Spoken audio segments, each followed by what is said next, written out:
Hello everyone, स्वागत है आपके अपने YouTube channel state PCS hub में। हम सॉल्व कर रहे हैं मंथली करंट अफेयर और ये क्रॉनिकल मैगजीन से हम कवर कर रहे हैं। जुलाई मंथ का ये मैगजीन है। ये आपके सभी प्रतियोगी परीक्षाओं के लिए इम्पॉर्टेंट है। यहाँ पे आप लोग लेफ्ट साइड में देख पा रहे होंगे जो इम्पोर्टेंट करंट अफेयर है सब दिया गया है। और साथ ही इसमें मिसलिनियस में आपको आर का मॉक टेस्ट दिया हुआ है, पत्र पत्रिकाओं का सार संक्षेप दिया गया है और एनडीए का जो एग्ज़ाम हुआ है उसका व्याख्यात्मक हल है। यहाँ पे झारखंड संयुक्त सैनिक सेवा प्रारंभिक परीक्षा का यहाँ पे प्रश्नोत्तर सार दिया गया है। साथ ही Uttar Pradesh current affair, Bihar current affair, समसामयिक प्रश्न और वन लाइनर समसामयिकी यहाँ पे दिया गया है। तो आइए इस अंक में देखते हैं। तो इस अंक में जो है 26 मई 2024 तक के घटनाक्रम प्रस्तुत किए गए हैं। अभी हम यहाँ पे फर्स्ट टॉपिक राज्य समाचार सॉल्व कर रहे हैं। तो राज्य समाचार में हमने उत्तर प्रदेश से संबंधित करंट अफेयर और साथ ही बिहार से संबंधित जो इम्पोर्टेंट करंट अफेयर है इस मंथ के हमने सॉल्व कर लिया है और इससे संबंधित वीडियो चैनल पे अपलोड है। अगर अभी तक आपने वीडियो नहीं देखा है तो आप लोग जाके देख सकते हैं।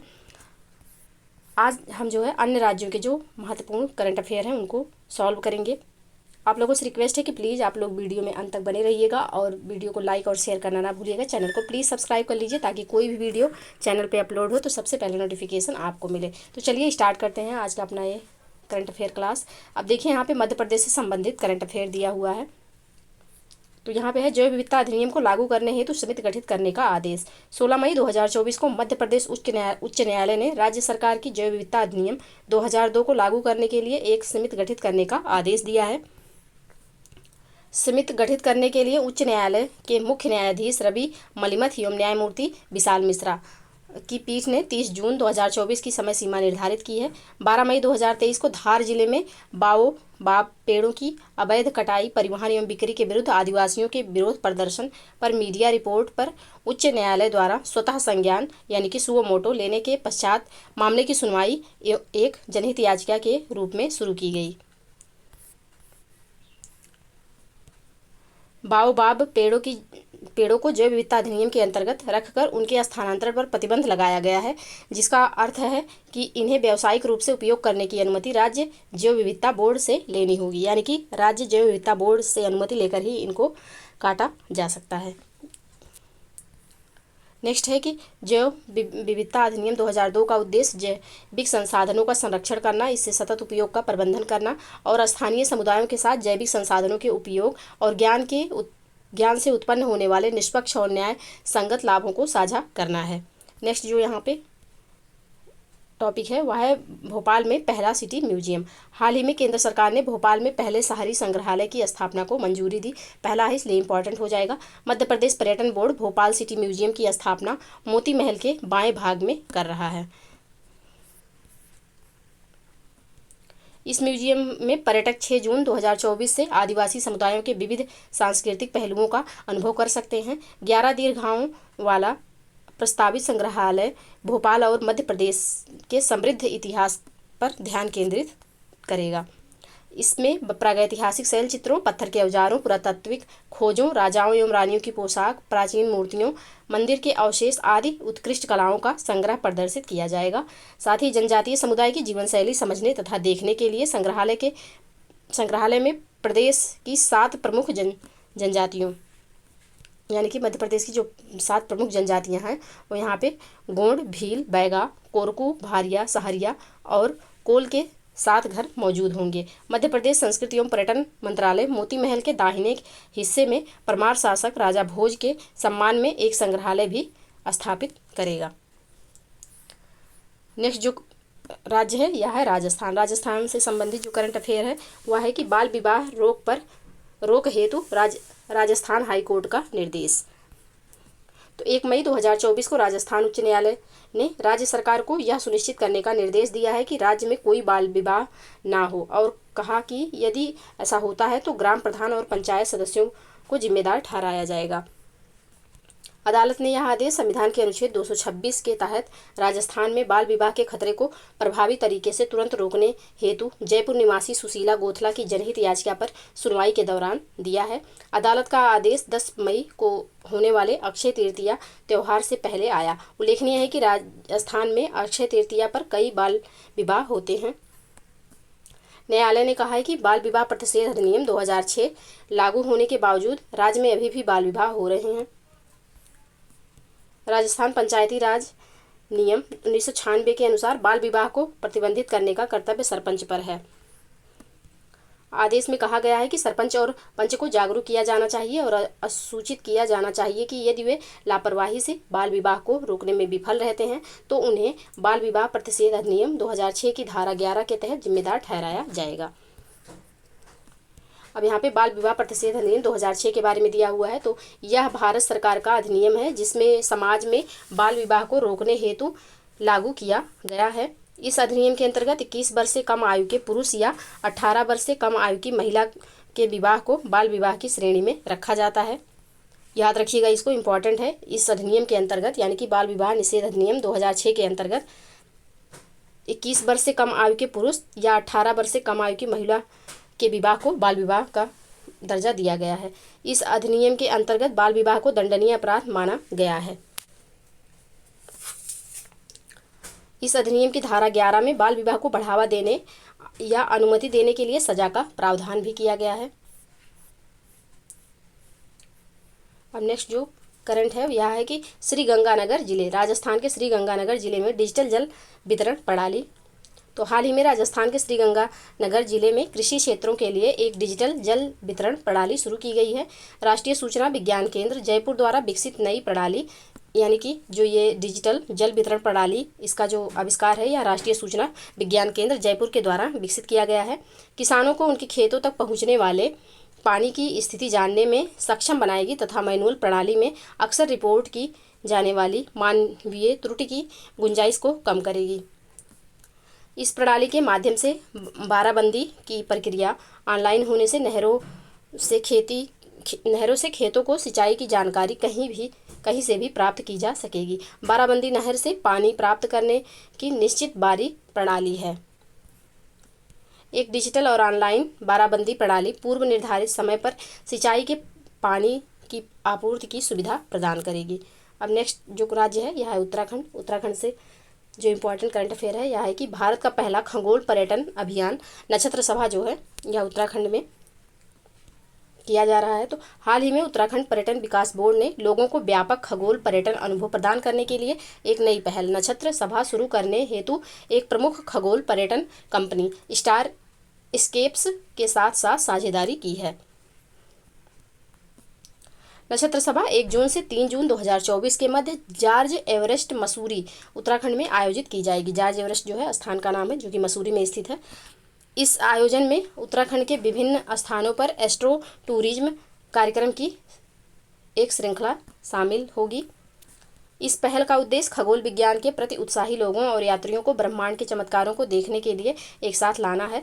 नक्षत्र सभा तारों को देखने, विशेष रूप से सौर अवलोकन, एस्ट्रो फोटोग्राफी प्रतियोगिता जैसे गतिविधियों को बढ़ावा देगी। इसमें विशेषज्ञों के साथ सेमिनार और वेबिनार के अलावा उत्तरकाशी, पिथौरागढ़, नैनीताल, चमोली जिलों में डार्क स्काई संभावित स्थलों को कवर किया जाएगा। इस अभियान का लक्ष्य जो है यहाँ स्थानीय युवाओं को प्रशिक्षण और कौशल विकास के अवसर प्रदान करना है एवं रोजगार के नए अवसर सृजित करना है। अब जो नेक्स्ट करंट अफेयर है उत्तराखंड से ही संबंधित है। यह है कि उत्तराखंड द्वारा पतंजलि आयुर्वेद के 14 उत्पादों के लाइसेंस निलंबित। तो 29 अप्रैल 2024 को उत्तराखंड ने सुप्रीम कोर्ट को सूचित किया कि उसने बाबा रामदेव के स्वामित्व वाली पतंजलि आयुर्वेद और दिव्य फार्मेसी द्वारा बेचे गए 14 उत्पादों के लाइसेंस निलंबित कर दिए हैं। ये जो लाइसेंस हैं इसलिए निलंबित किए गए हैं क्योंकि इनके जो उत्पाद हैं वह मानकों पे खरे नहीं उतरे हैं। राज्य लाइसेंसिंग प्राधिकरण SLA की ओर से यह प्रतिबद्धता भी व्यक्त की गई है कि वह जानबूझकर या इरादतन ऐसा कोई कार्य नहीं करेगा जिससे सुप्रीम कोर्ट के किसी भी आदेश की अवज्ञा हो। यह निलंबन औषधि एवं प्रसाधन सामग्री नियम 1945 के नियम 159 के तहत विशेष रूप से भ्रामक विज्ञापनों से संबंधित नियमों के बार उल्लंघन के लिए हुआ है। तो ये वाली जो लाइन है मोस्ट इंपॉर्टेंट है यहाँ पे, क्योंकि ये बाबा रामदेव वाला केस बहुत ज़्यादा चर्चा में बना हुआ था। तो इसको आप लोग याद रखिएगा किसके तहत इनका जो लाइसेंस रद्द किया गया। तो यह निलंबन औषधि एवं प्रसाधन सामग्री नियम 1945 के नियम 159 के तहत विशेष रूप से भ्रामक विज्ञापनों से संबंधित नियमों के बार उल्लंघन के लिए यहाँ पे निलंबित किया गया है। तो औषधि एवं प्रसाधन सामग्री नियम 1945 औषधि एवं प्रसाधन सामग्री अधिनियम 1940 के अंतर्गत नियमों का एक समूह है। इसमें दी गई अनुसूचियों के तहत दवाओं के वर्गीकरण के प्रावधान शामिल हैं। इसमें प्रत्येक अनुसूची के लिए दवाओं के भंडारण, बिक्री, प्रदर्शन और नुस्खे के दिशा निर्देश भी शामिल हैं। उत्तराखंड औषधि लाइसेंसिंग एवं नियंत्रण प्राधिकरण का मुख्यालय देहरादून में स्थित है।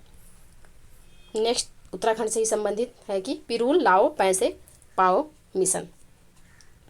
8 मई 2024 को उत्तराखंड के मुख्यमंत्री पुष्कर सिंह धामी ने राज्य भर में वनाग्नि की स्थिति को ध्यान में रखते हुए पिरूल लाओ पैसे पाओ मिशन की शुरुआत की है। यह मिशन उत्तराखंड के रुद्रप्रयाग जिले में शुरू किया गया है। कहाँ पे? तो रुद्रप्रयाग जिले में शुरू किया गया है। अभी उत्तराखंड का एग्जाम होने वाला है पीसीएस का, उसके लिए ये जो है इम्पॉर्टेंट है। इस मिशन के तहत पिरूल कलेक्शन सेंटर पर 50 रुपये किलो के हिसाब से पिरूल खरीदा जाएगा। पिरूल क्या है? तो पिरूल जो है चीड़ की जो पत्तियां होती हैं उसे पिरूल कहते हैं। इस मिशन का संचालन पॉल्यूशन कंट्रोल बोर्ड, ये इंपॉर्टेंट है, पॉल्यूशन कंट्रोल बोर्ड के द्वारा किया जा रहा है। इसके लिए 50 करोड़ का कॉर्प्स एंड अलग से रखा जाएगा, कॉर्प्स फंड जो है अलग से रखा जाएगा। पिरूल का तात्पर्य चीड़ के पेड़ की पत्तियों से है। पिरूल की सूखी पत्तियां वनों की आग के लिए सबसे बड़ा कारण होती हैं। इसकी उत्कृष्ट ज्वलन क्षमता के कारण उत्तरकाशी जिले के चकोरी धनारी गांव में पिरूल के उपयोग से बिजली पैदा करने के लिए 25 किलोवाट क्षमता का बिजली संयंत्र स्थापित किया गया है। भारतीय वन स्थिति रिपोर्ट 2021 के अनुसार उत्तराखंड में राज्य के कुल भौगोलिक क्षेत्र का 45.44 यानी कि 24,305 वर्ग किलोमीटर वन है। नेक्स्ट जो खबर है यह है हरियाणा से। चक्रव्यूह द एस्केप रूम परियोजना। हाल ही में हरियाणा राज्य नारकोटिक्स कंट्रोल ब्यूरो ने चक्रव्यूह द एस्केप रूम नामक एक अग्रणी परियोजना शुरू की है। इस परियोजना का मुख्य उद्देश्य किशोरों को मादक पदार्थों की लत से दूर रखना है। इस योजना का क्या उद्देश्य है? तो किशोरों को मादक पदार्थों की लत से दूर रखना है। चक्रव्यूह को गहन और इंटरैक्टिव अधिगम वाले वातावरण के माध्यम से वास्तविक जीवन की चुनौतियों का अनुकरण करने के लिए डिजाइन किया गया है। इसका पहला कार्यात्मक स्मार्ट क्लास वाट पब्लिक स्कूल अम्बाला में लॉन्च किया गया। इसे राज्य भर के अन्य सरकारी व निजी स्कूलों में लॉन्च किया जाएगा। इसके तहत गतिविधियों में चुनौतियों के एक समूह को हल करना भी शामिल है, जिनमें से प्रत्येक एक अलग जीवन परिदृश्य का प्रतिनिधित्व करता है, जिनमें ड्रग्स, नशीली दवाएं लेने की इच्छा भी शामिल है। अब नेक्स्ट जो करंट है वह है गुजरात से संबंधित। तो कच्छ अजरक को भौगोलिक संकेत इंपॉर्टेंट हो जाता है ये। हाल ही में पेटेंट डिजाइन एवं ट्रेडमार्क महानियंत्रक CGPDTM ने गुजरात के कच्छ क्षेत्र से संबद्ध कच्छ अजरक को भौगोलिक संकेतक GI टैग प्रमाण पत्र प्रदान किया। अजरक एक कपड़ा शिल्प है, ये इंपॉर्टेंट है, इसको याद रखिएगा। अजरक जो है यह एक प्रकार का कपड़ा है जो गुजरात के सांस्कृतिक ताने बाने से संबंधित है। इसका गुजरात के सिंध, बाड़मेर और कच्छ के क्षेत्रों में विशेष सांस्कृतिक महत्व है, जहां इसकी विरासत सहस्राब्दियों से फैली हुई है। अजरक का नामकरण अजरक से उत्पन्न हुआ है, जिसका अर्थ है नील यानी कि इंडिगो। इसमें पारंपरिक रूप से 3 रंग शामिल होते हैं। नीला जो है आकाश को दर्शाता है, लाल जो है भूमि और अग्नि को दर्शाता है, एवं सफ़ेद जो सितारों को दर्शाता है। रबारी, मालधारी और अहीर ये गुजरात की कुछ खानाबदोश जातियां हैं। खानाबदोश पशुपालक और कृषि समुदाय अजरक मुद्रित कपड़े को पगड़ी, लुंगी या स्टॉल के रूप में पहनते हैं। इस शिल्प को इस क्षेत्र में 400 साल पहले सिंध के मुसलमानों द्वारा पेश किया गया था। नेक्स्ट है गुजरात स्थापना दिवस 2024। 1 मई 2024 को गुजरात दिवस या गुजरात स्थापना दिवस मनाया गया। गुजरात का गठन 1 मई 1960 को बॉम्बे के विभाजन के बाद बॉम्बे पुनर्गठन अधिनियम 1960 के अंतर्गत भाषाई आधार पर किया गया था। गुजरात की राजधानी श्रीनगर है। इसका नाम महात्मा गांधी के नाम पर रखा गया था। राज्य के वर्तमान मुख्यमंत्री भूपेंद्र भाई पटेल हैं। गुजरात भारत के पश्चिमी भाग में अवस्थित है। इसका क्षेत्रफल जो है 1,96,024 वर्ग किलोमीटर है। यह भारत का सबसे लंबी तटरेखा यानी कि इसकी तटरेखा की लंबाई कितनी है तो 1596 किलोमीटर है वाला राज्य है। राज्य की आधिकारिक भाषा जो है यह गुजराती है। नेक्स्ट जो करंट है वह है महाराष्ट्र से संबंधित। तो पुणे में संविधान पार्क का उद्घाटन 29 अप्रैल 2024 को महाराष्ट्र के पहले संविधान उद्यान का उद्घाटन पुणे में किया गया। इस पार्क को भारतीय सेना और पुनीत बालन ग्रुप द्वारा संयुक्त रूप से विकसित किया गया। पार्क का उद्घाटन general officer commanding in chief दक्षिणी कमान लेफ्टिनेंट जनरल अजय कुमार सिंह ने किया है। यह संविधान पार्क संविधान के संस्थापक नेताओं के लिए एक श्रद्धांजलि है। यह पार्क भारतीय संविधान के मूल्यों के प्रति एकता और प्रतिबद्धता का प्रतीक है। ध्यातव्य है कि भारत का पहला संविधान उद्यान जयपुर राजस्थान में स्थापित किया गया है। भारतीय संविधान को 26 नवंबर 1949 को संविधान सभा द्वारा अपनाया गया एवं 26 जनवरी 1950 को लागू कर दिया गया। नेक्स्ट जो करंट है महाराष्ट्र से ही है, महाराष्ट्र दिवस से संबंधित। 1 मई 2024 को महाराष्ट्र दिवस या महाराष्ट्र स्थापना दिवस मनाया गया। महाराष्ट्र का गठन 1 मई 1960 को बॉम्बे के विभाजन के बाद भाषाई आधार पर किया गया था। बॉम्बे का विभाजन जो है वह दो राज्यों में हो गया, एक गुजरात और दूसरा जो है महाराष्ट्र। इस राज्य का गठन बॉम्बे पुनर्गठन अधिनियम 1960 के अंतर्गत हुआ था। राज्य पुनर्गठन अधिनियम 1956 में संशोधन के तहत राज्य की सीमाओं को परिभाषित किया गया। उत्तर प्रदेश के बाद महाराष्ट्र भारत का दूसरा सबसे अधिक आबादी वाला राज्य है। महाराष्ट्र के वर्तमान मुख्यमंत्री एकनाथ शिंदे हैं। अब यहाँ पे पेंच टाइगर रिजर्व में जो है पहली बार तेंदुआ बिल्ली देखी गई है। 12 मई 2024 को महाराष्ट्र के पेंच टाइगर रिजर्व में पहली बार एक तेंदुआ बिल्ली यानी कि लियोपर्ड कैट देखी गई है। इसका वैज्ञानिक नाम प्रियोनेलुरस बेंगालेसिस है तथा यह फेलिडी परिवार से संबंधित है। यह तेंदुए जैसे रंग के लिए प्रसिद्ध है। फेलिडस या जंगली बिल्लियों की 15 प्रजातियां भारत में पाई जाती हैं जो वैश्विक फेलिडी विविधता का 40% से अधिक हैं। महाराष्ट्र में पेंच टाइगर रिजर्व का महाराष्ट्र में पेंच टाइगर रिजर्व का नाम जो है यह पेंच नदी के नाम पर रखा गया है जो 740 वर्ग किलोमीटर में फैला है। नेक्स्ट जो है यह करंट है छत्तीसगढ़ राज्य से संबंधित है।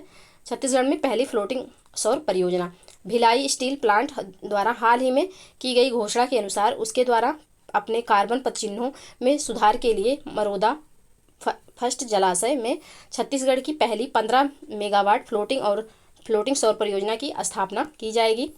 छत्तीसगढ़ स्थित भिलाई स्टील प्लांट सरकारी स्वामित्व वाली steel authority of India limited की सहायक कंपनी है। यह सोलर प्लांट राज्य के दुर्ग जिले में स्थापित किया जाएगा। इस संयंत्र में अनुमानित रूप से प्रति वर्ष कुल हरित बिजली जो है 34.26 मिलियन यूनिट उत्पादन होने की संभावना है। इस परियोजना से भिलाई स्टील प्लांट के